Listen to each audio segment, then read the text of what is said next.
The office lights had always been too bright, a sterile white that hummed like static above my head. Each hum felt like a whisper reminding me to keep going, to not make mistakes, to prove that I was worth something. My hands trembled slightly as I typed the final report, the clock on my monitor glowing 10:47 p.m. Everyone else had gone home hours ago. I was still there, because that's what I did best. Stayed behind, unseen, cleaning up the messes others left behind. The air conditioning was too cold, but sweat still beaded at my temples. My chest felt tight, a small knot of pain pressing against my ribs. I ignored it. I'd been ignoring things like that for months. The email from my sister still lingered in my mind. Her perfect little reminder that the family dinner was just for immediate members, as if I were some distant relative who'd never belonged. My parents' silence after that message was louder than any insult. I had grown used to it. The way they looked past me. The way they said, "You're too sensitive," whenever I tried to explain how invisible I felt. So I stayed quiet, worked harder, tried to be someone worth noticing. The knot in my chest twisted again, sharper this time. I blinked at my screen, the words blurring. My pulse was uneven. Fast, then slow, then fast again. I reached for my water bottle, but my hand felt heavy, my vision swimming. Someone said my name from across the room, but it sounded far away, like an echo underwater. Then the world tilted. The floor rushed up to meet me. When I woke up, the ceiling was white. Too white. There was a rhythmic beeping somewhere near my ear and a sharp, sterile smell that burned my throat.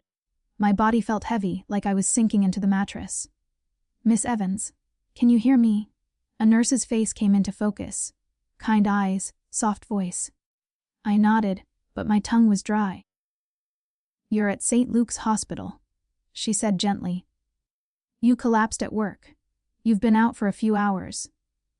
The doctors say it was a combination of exhaustion, dehydration, and arrhythmia. You're very lucky someone found you. Lucky." The word felt strange. I turned my head slowly. The room was empty except for machines and a half wilted flower in a vase on the counter. No familiar voices. No family. Did someone call my parents?" I asked, my voice rasping. "Yes," the nurse said. "The hospital contacted them right away." She hesitated, as if debating whether to say more. "No one's arrived yet. Maybe they're on their way." I nodded faintly, even though I knew they weren't coming. I didn't even need to check my phone to know. Still, when the nurse left, I reached for it on the bedside table. My fingers trembled as I unlocked the screen. No missed calls. No messages. Just one notification. A tag from Clara. It was a picture on social media. My family sitting around a restaurant table, smiling, wine glasses raised. My father's hand on Clara's shoulder.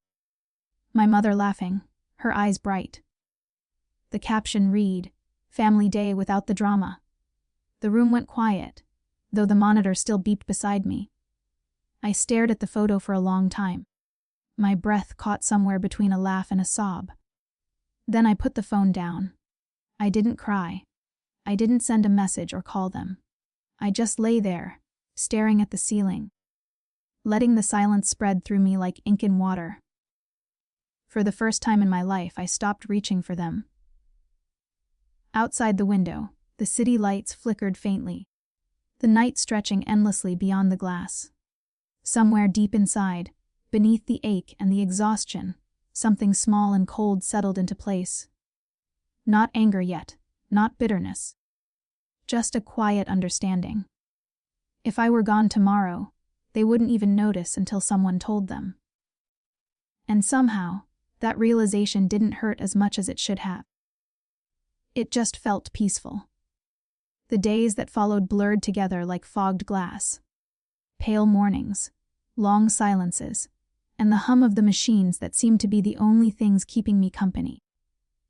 The nurses came and went with practiced smiles, their footsteps soft on the linoleum floor. I learned to recognize their voices, the rhythm of their conversations in the hallway. None of them ever said my name unless they had to. I couldn't blame them. To them, I was just another patient. Another overworked soul who had burned herself to the ground, trying to prove something no one ever cared about. The doctor came on the second morning, clipboard in hand and tired eyes behind his glasses. "Your body gave you every warning it could," he said in that professional, detached tone. "You just didn't listen." He was right.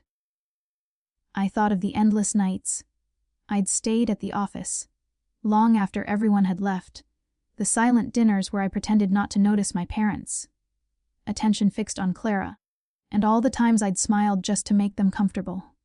The doctor left. The nurses changed my IV bag. And still, no one came. By the third day, the pitying look started. The nurses would whisper outside my door, their eyes soft when they walked in to check my vitals. I wanted to tell them not to feel sorry for me, that I was used to being invisible. But every time I opened my mouth, the words dissolved into the sterile air. When evening fell, I watched the sky darken through the window beside my bed. Across the hallway, a teenage boy's family brought balloons and homemade soup. Their laughter spilled into the corridor, warm and alive. It echoed against my quiet room like a cruel reminder of everything I didn't have. I was a ghost in that hospital, alive, breathing, but unseen. On the 5th day, a nurse named Maya started her shift. She was different. Her smile wasn't rehearsed, and she didn't rush through her rounds. She asked me what I liked to read, if I wanted the blinds open or closed. One morning, she even smuggled in a small croissant from the cafe downstairs, claiming it was a doctor-approved bribe. Her kindness was small, almost fragile, but it cracked something open in me, something I hadn't realized was still capable of feeling warmth. We talked sometimes about simple things, books, coffee, why hospital food should be considered a crime against humanity. But when I told her that my family hadn't come, she didn't look at me with pity. She just nodded, quiet, as if she understood what kind of wound that really was. "You'd be surprised," she said softly. "How many people wait for someone who never comes?" That night, I couldn't sleep. I lay awake, staring at the monitor light blinking rhythmically beside me. It reminded me of a heartbeat. Steady, relentless, mine. When I finally reached for my phone again, the screen lit up so bright it hurt my eyes. 74 missed calls. For a second, I thought I was hallucinating. My chest tightened as I scrolled through the list. Dad, Dad, Dad, Mom, Dad. Over and over. And then, one message. "Dad, we need you. Answer immediately." My fingers froze above the screen. They hadn't called when I was lying in a hospital bed hooked to machines. They hadn't even texted when I collapsed from the life they'd helped build on my back. But now, they needed me. My throat burned, and a bitter laugh escaped before I could stop it. I wasn't sure if it was anger or disbelief. Maya found me like that, phone in hand, shaking silently. "You okay?" she asked. I looked up at her and forced a smile. "Apparently, I'm needed. By them." I nodded. She hesitated, then said quietly, "You don't owe anyone who made you feel disposable." Her words lingered in the air long after she left. But that night, as the rain tapped softly against the window, and the hum of the machines filled the silence, I made a decision. Not out of guilt, not even out of love. Curiosity, maybe. Or closure. When my father's name flashed on the screen again, I pressed accept. "Dad. Elara," he breathed, relief flooding his voice. "Finally. We've been trying to reach you. There's trouble with the company. We need you to come home. Now." The same voice that hadn't said a single word when I nearly died, now desperate. And somewhere deep inside me, something cold began to wake. The taxi ride back to my parents' house felt longer than it should have. Maybe it was the weight of everything pressing against my chest. The scent of antiseptic still clinging to my clothes. The the quiet hum of the road beneath the tires, the hollow ache of knowing that the only reason they wanted me now was because they needed something. The house came into view like a memory I'd rather forget. Elegant, spotless, and cold. The kind of place where warmth was only a performance for guests. My mother's car was in the driveway. The lights were on. For a moment, I almost told the driver to turn around, but then I remembered my father's voice on the phone, frantic, pleading. "We need you, Elara." So I paid the fare, stepped out, and walked up the front path. When I rang the doorbell, it opened almost immediately. Clara stood there, her perfume heavy and her smile too tight. "Wow," she said, scanning me from head to toe. "You look tired." "I was in the hospital," I said flatly. Her smile faltered, but only for a second. "Yes, we heard. I meant to visit. But things have been crazy with the company." "Oh, of course. The company." She led me inside, where my parents were sitting in the living room. My father looked older, lines deeper, shoulders tense. My mother's expression was the same as ever, calm, polished, distant. "Elara," my father said, rising to his feet. "Thank God you're here." He hugged me, and for a brief, painful moment, I felt like a child again, wanting so desperately for that embrace to mean something. But when he pulled back, the desperation in his eyes wasn't love. It was survival. "The company's in trouble," he began. "Serious trouble. The auditors found discrepancies. Old contracts, missing reports. Clara says you were the one who handled the data years ago. And," I finished his sentence for him, "and you need me to clean it up." He hesitated, guilt flickering in his eyes. "We just need your expertise. No one knows the system like you do." No apology. Not even a mention of the hospital. I nodded slowly. "Okay, I'll help." Clara exhaled, relief washing over her face. "You're a lifesaver, Elara. We knew you'd come through." I smiled, small, controlled, polite. "Of course." That night they showed me the files. The mess of falsified numbers, hidden debts, and creative accounting Clara had orchestrated to keep the company looking successful. She'd always been their star, the one with confidence, the one who shined. But now her shine was cracking, and the truth beneath it was ugly. For the next few days, I worked quietly, reviewing documents, combing through data, piecing together the skeleton of their mistakes. My parents praised me in cautious tones, as if afraid I might vanish before fixing what they'd broken. At night, when the house went silent, I sat in my old bedroom and stared at the ceiling, the same ceiling that once listened to my teenage sobs after another family dinner, where Clara's achievements drowned out my existence. Now, everything felt different. The pain was still there, but it was sharper, cleaner, like a blade I finally knew how to hold. On the third night, as I scrolled through files, I found my own name in one of the legal documents. My work, my code, my reports, all attributed to Clara. Years of effort, stolen, rebranded, erased. I stared at the screen until my vision blurred. Then, slowly, I smiled. Because in that moment, I realized something powerful. I didn't just have the skill to fix their mess. I had the power to destroy them with the truth. By the end of the week, the company was stable again. At least, on the surface. My father was ecstatic, my mother relieved, Clara smug and self-satisfied. "You always were good at this," she said, clinking her glass of wine. "You just never had the drive to lead like I do." I met her gaze and smiled faintly.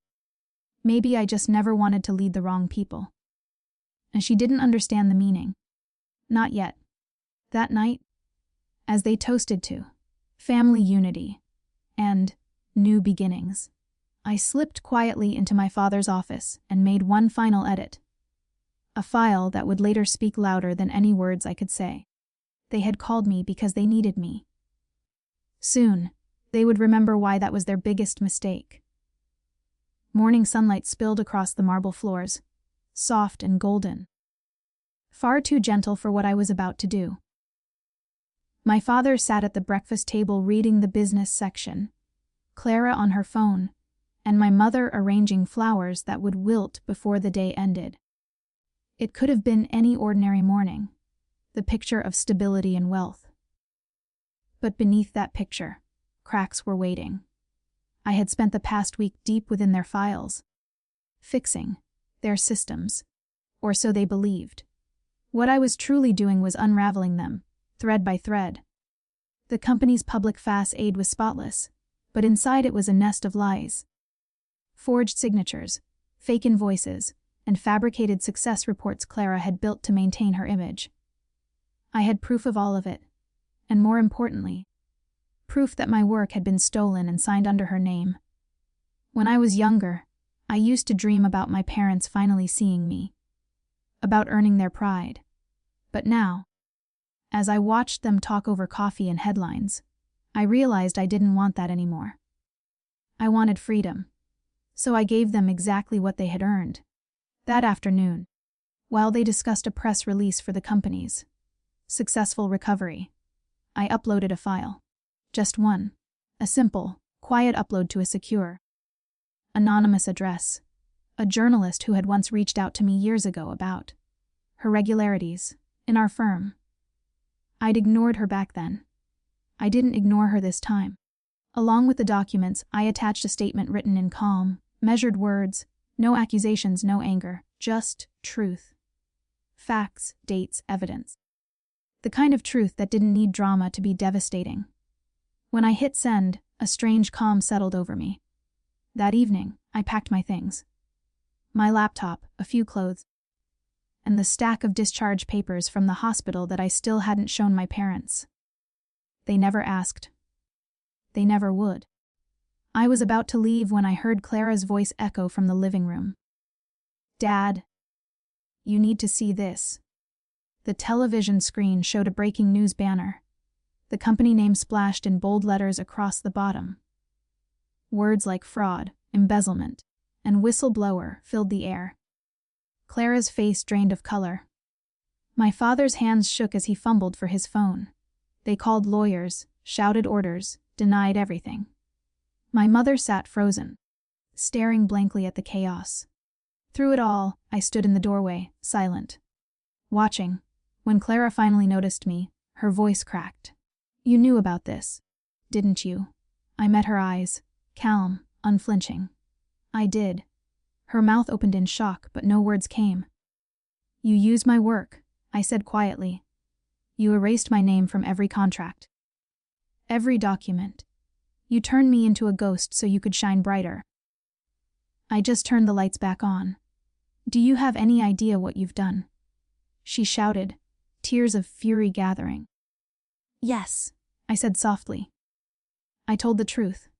I turned, grabbed my bag, and walked toward the door. My father called after me, his voice breaking for the first time I could remember. "Elara, please, we can fix this." I looked back once, meeting his desperate gaze. "You only call me when you need something. You don't even know what fixing looks like." Then I walked out. The air outside was cool and bright, the world moving on as if nothing had happened. For the first time in years, I felt light, not victorious, not vengeful, just free. A week later, I moved into a small apartment across town. Maya helped me find it. She brought a houseplant as a welcome home gift, saying plants heal best when someone finally gives them sunlight. I started consulting independently. Small businesses, honest ones. Work that didn't demand pieces of my soul as proof of my worth. One morning, as I sipped coffee by my window, I opened my phone. My family's company had officially declared bankruptcy. The news sites were filled with Clara's name.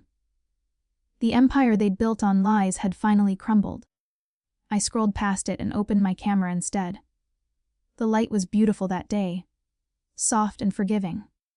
I took a photo of my coffee, the little plant beside it, and the morning sun spilling across my desk. I posted it with a single caption: "Healing Day," without the drama. The same words my sister once used to mock me. Only now, They were mine. As I set my phone down, I caught my reflection in the window. Tired, yes, but alive. For the first time in a long time, I wasn't reaching for anyone's approval. I had lost everything that once defined me, and somehow, in that loss, I had found myself. And that, I realized, was the sweetest revenge of all.